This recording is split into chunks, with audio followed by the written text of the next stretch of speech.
Hello, welcome back to the channel. After doing my recent Leica M8 review, I had some questions about the Leica M9. So today I'm going to tell you 10 facts about the Leica M9.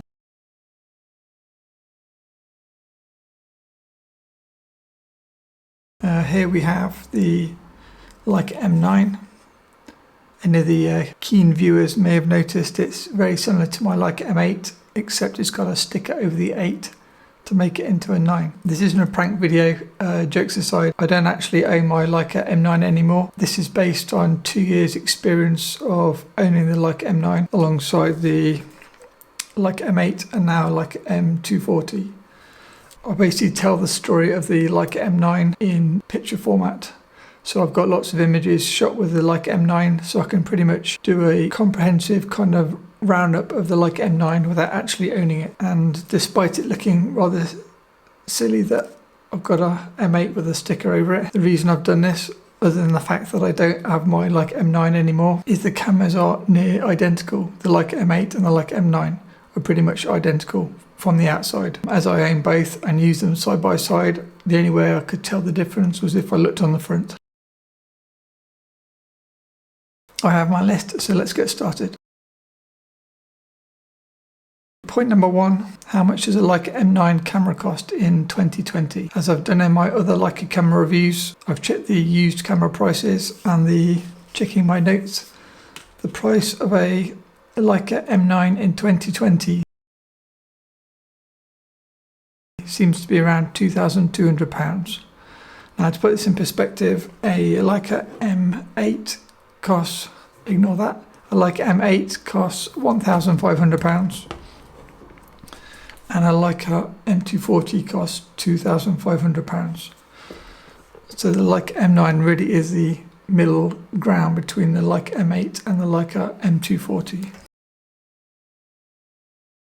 Point number 2, the Leica M9 camera is a full frame camera, different from the Leica M8, which is a crop sensor. The Leica M9 has an 18 megapixel CCD sensor. Just to point out, one subject I'm not going to cover in this video is about the Leica M9 sensor corrosion. I've been kind of away from the M9 camera for too long, so I don't know the latest on what Leica are now offering in terms of a service if you have sensor issues. My Leica M9 did have sensor issues and I did go to Leica for a free sensor replacement before I swapped it to the M240, if memory serves me correctly. It definitely had the sensor issue, and the way I can describe it, if you shoot your images at say f16, f22, if you had dust on your sensor, if you can picture that, you have like blemishes on your picture. And the first time I knew that I had Leica M9 sensor corrosion was when I took it into Leica talking about, I think, dust on the sensor, and asked them to clean it just as kind of a customer service while I was in the store. And they told me that it wasn't dust, it was sensor corrosion. And because I shoot portraits, it was never really an issue to me because I was never stropping the lens down enough to see the kind of defects. So just wanted to clear that up. I can't cover that in this video because I don't know the latest service offered from Leica, but I don't want you to kind of go all through the video expecting me to cover it and then me not to cover it. So I just wanted to include that. Point number 3, battery. Can you still get a battery for the Leica M9 camera in 2020? Now, if you've already seen my Leica M8 video, I won't kind of do exactly the same, show a close-up of a battery. I don't think it's potentially necessary. The battery of a Leica M9 is identical to the battery of a Leica M8, and they are still available on Amazon, and I can include a link to the batteries in the description below the video. The same battery is shared in both cameras. Point number 4, what is the difference between the Leica M8 and the Leica M9? There are some subtle differences. From the outside, I'll take off my magnifier. This isn't part of the camera. This is an addition I use on Leica M cameras to help me focus. So this is how the camera M9 now looks if you buy the camera. Pretty much identical. The Leica M8 and the Leica M9 both share the small LCD. which is 2.5 inches, which is small for a digital camera, especially if you're used to modern cameras or an iPhone. So it's quite a basic LCD display. Obviously the M8 is 10 megapixel, 1.33 crop sensor. The Leica M9 is 18 megapixel full frame sensor, both CCD sensors. The Leica M8 has flash sync speed of 1/250. The Leica M9 has flash sync speed of 1/180, which is the same as later models such as the M240. The Leica M8 has 1/8000 maximum flash sync speed. The Leica M9 has 1/4000, which again is the same as the Leica M240. The dimensions are identical, the battery is identical, the base plate and everything is identical. The frame preview identical.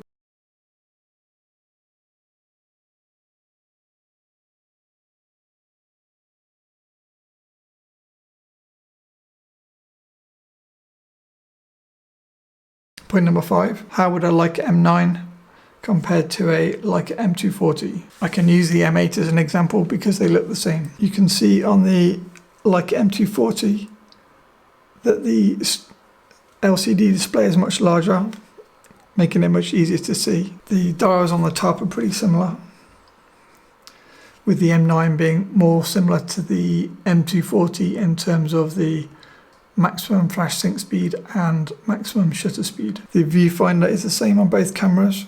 In terms of dimensions, I can use my viewfinder magnifier on the M8, the M9 and the M240.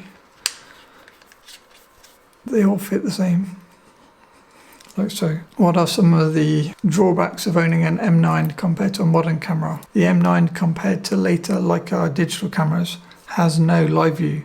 So it's a true rangefinder, so you can only focus your pictures through the rangefinder, obviously optical rangefinder. There's no video option, not that you really need it on a Leica.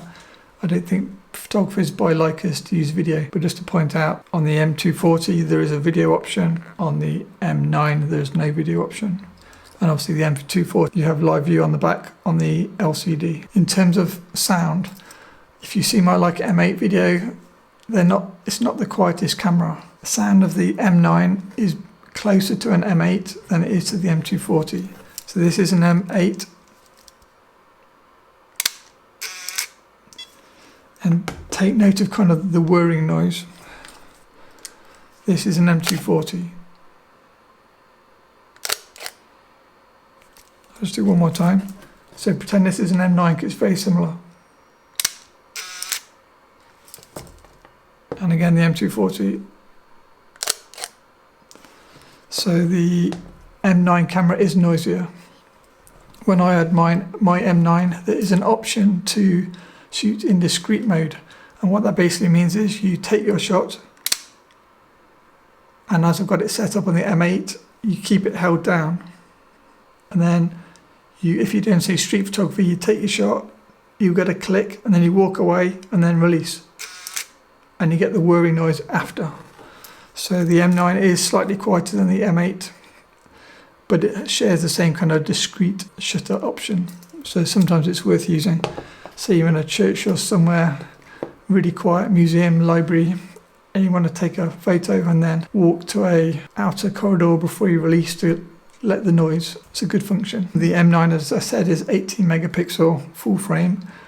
The Leica M240 is 24 megapixel full frame. In real terms, I don't think you're going to see a huge difference between 18 megapixels and 24 megapixels. The only real, I guess, benefit of extra megapixels is you can crop in to the picture without losing image quality. One problem that I mentioned on the M8, which is similar on the M9 but to a lesser extent, is the buffering. The Leica M9 is much slower than the Leica M240. So if you're taking photos in fast succession, as I showed on the Leica M8 video, the camera will then stop and buffer, so you won't be able to take any pictures, and the red light will flash. And it's exactly the same on the M9, just probably not as slow as the M8. So it's not a rapid fire machine. And I guess the other main difference, the obvious big difference, is the M9 is a CCD sensor, as already mentioned. The Leica M240 is a CMOS sensor, so different sensors.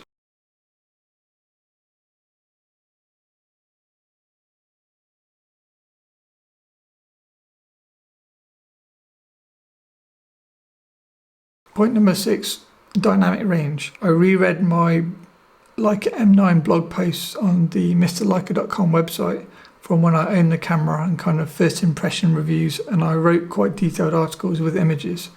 I can link them again in the description below. And I was kind of reminiscing and reading the blog, and I'll share the extract on the screen so you can see it.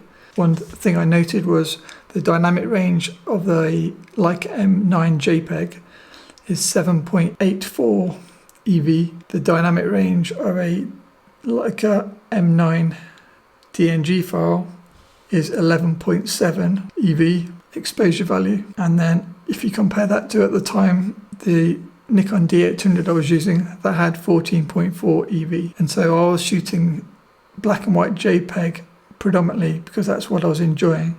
And I realised the reason I was enjoying the Leica M9 so much more than the far superior, technically, Nikon D800 was the fact that it had half the dynamic range, meaning you get much more high contrast JPEGs out of camera. Now in 2020, this would kind of relate to people with pretty much any modern camera, but especially maybe Sony shooters, anybody with really high dynamic range cameras, where you're gonna get detail in the whitest whites, the blackest blacks. Yes, that's nice if you want to have technically perfect images, but it's not great if you want slightly interesting images. The Leica M9, if you shoot it in JPEG mode, will have 7.84 dynamic range. If you compare that to your own camera, I'm pretty sure it's going to be maybe half or a third of whatever your modern camera is. And that is what helps give it the special look. From my experience and using, as I say, a modern, at the time, Nikon D800 versus the M9. As I mentioned, if you shoot it in DNG, you get 11.7, so you capture a higher dynamic range if you shoot RAW, which obviously makes sense because that's why we shoot RAW. Point number 7, film look. So as mentioned in the Leica M8 video, the CCD sensor in these cameras is really quite special, especially if your eyes are used to a modern CMOS sensor. And again, I refer back to my notes I wrote in the blog at the time of owning the Leica M9 camera, and I write, the Leica M9 Kodak CCD sensor renders photos more like film, so it really threatens my future of using film. I was a film photographer at the time, and the Leica M9 pretty much stopped me shooting any film for, I think it's the best part of 12 months. That's how filmic the CCD sensor is in a Leica M9 for someone that actually shoots kind of proper film. So if you're a photographer that's never shot film before, and maybe you like using some of these plugins people use to try to fake it with film look plugins, a Leica M9 will be a breath of fresh air for you. It's kind of, other than the M8, the M9 is probably the nearest thing you're going to get to shooting film digitally, if that makes sense. Digital photo output that looks like film. So one of the biggest benefits of buying a Leica M9 camera from my experience. Number 8, high ISO. As you probably know, high ISO capabilities has come a long way with modern cameras. And in the time of the Leica M9, the high ISO capabilities were kind of on a par with the Leica M8. Personally, I used to shoot at a maximum of ISO 800, and I can include an example.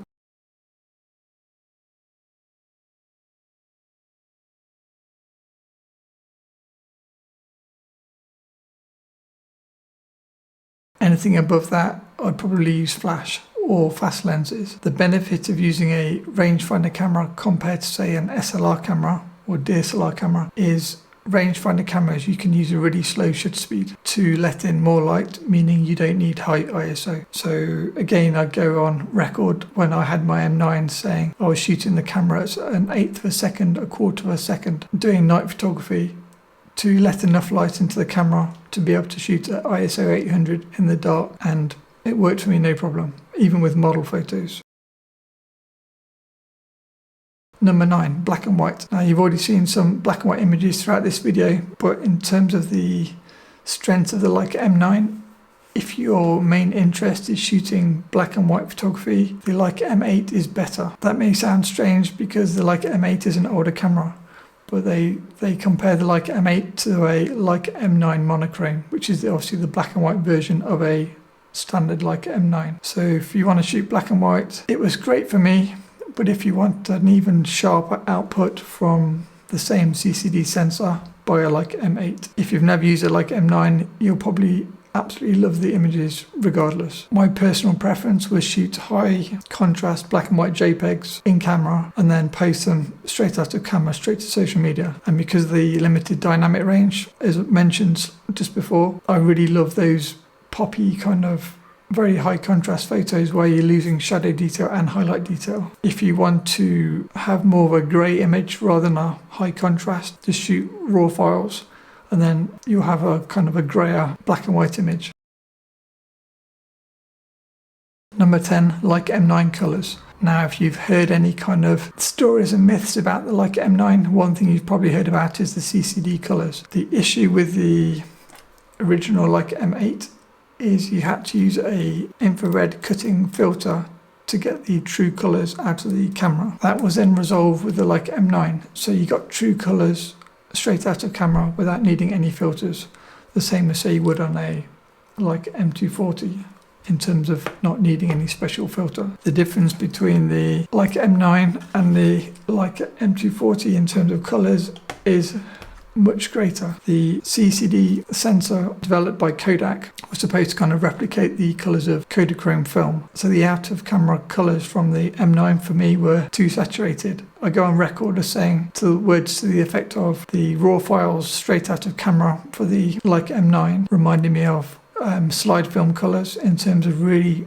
vibrant, saturated, kind of colourful pictures. As I shoot portraits, it was normally a bit too saturated. I then kind of developed presets at the time to desaturate the Leica M9 raw files. I got a look pretty similar to Kodak Portra to the extent that I was pretty happy. The skin tones were really good. And again, I was writing in the blog Leica M9 versus Kodak Portra, trying to do comparisons, and I got it pretty close, which I was happy with. I guess to summarise the Leica M9 colours, they are very saturated if you're used to a kind of plain looking normal CMOS sensor, and for my portraits I had to desaturate the colours most of the time to use it for colour photography. Most of my pictures were actually black and white, so it didn't impact me as much, but if you like colour photography you will absolutely love the colours from a CCD like M9 sensor compared to kind of a boring modern sensor that you see like every day today. So think of it like slide film, like Velvia maybe. You're going to get closer to kind of how saturated the colours are, especially the colour red, like reds and oranges go especially oversaturated,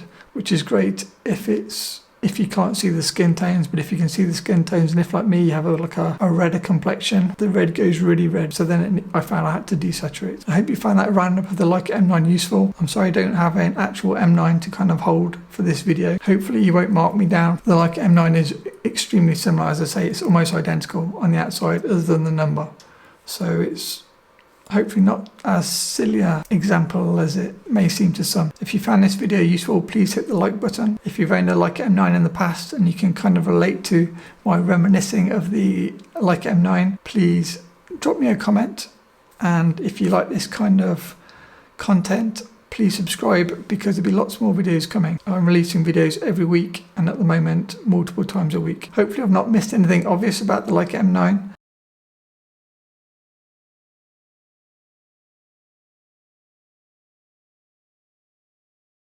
To recap, the Leica M9 is the cheapest full-frame Leica M digital camera available in 2020 at a cost of £2,200. If you want a Leica M camera and you're not too fussed about the full frame, look at the Leica M8. To see the video, click the link at the end. If you just want a digital Leica camera with interchangeable M mount lenses, I would highly recommend checking out the Leica CL digital camera video. Again, click the link at the end. I think I've covered everything, and see you in the next one.